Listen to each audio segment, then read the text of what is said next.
Infection control. Healthcare workers are at risk of coming into contact with germs that can cause disease by spreading from person to person. There are several practices used by healthcare professionals to stop this spread.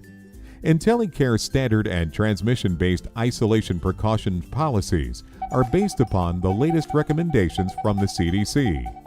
Standard precautions. Standard precautions are used to prevent the spread of bloodborne germs.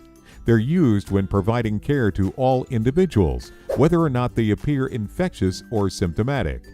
Standard precautions include wearing gloves and other personal protective equipment are necessary when in contact with potentially infectious materials, using sharps disposal units, never recapping needles. Hand washing is the #1 way to prevent the spread of infections. Transmission-based precautions and isolation categories. Transmission-based precautions are used in addition to standard precautions when caring for patients who have or may have a contagious disease.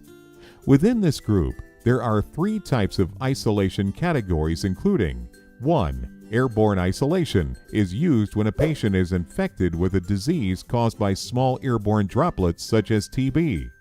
These patients are typically held in a specialized negative air pressurized room, and staff are required to use a respirator.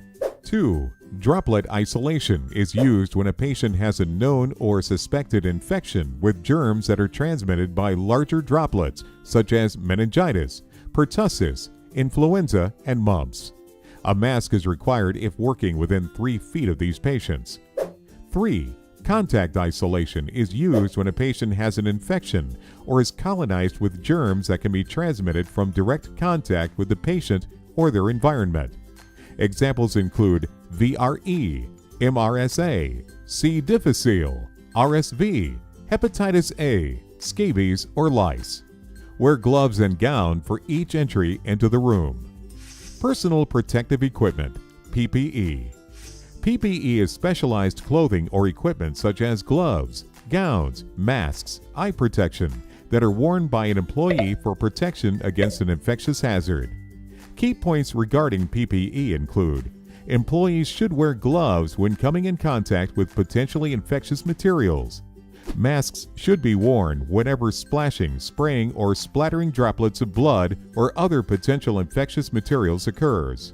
Disposable contaminated items must be disposed in a proper biohazard waste bin. Bloodborne Pathogen (BBP) Exposure Control Plan.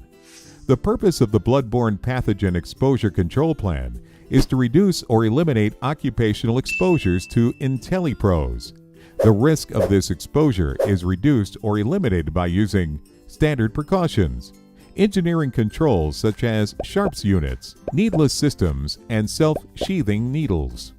Personal protective equipment, cleaning all work surfaces after contamination or potential contamination using an appropriate disinfectant. Minimize splashing, spraying, splattering, and generation of droplets of blood or potential infectious material when performing procedures. Place all specimens of blood or other potentially infectious material in a properly labeled container.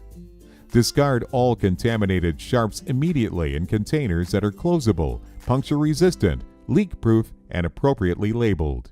Do not eat, drink, or apply cosmetics, lip balm, or handle contact lenses in areas where there is a likelihood of BBP exposure.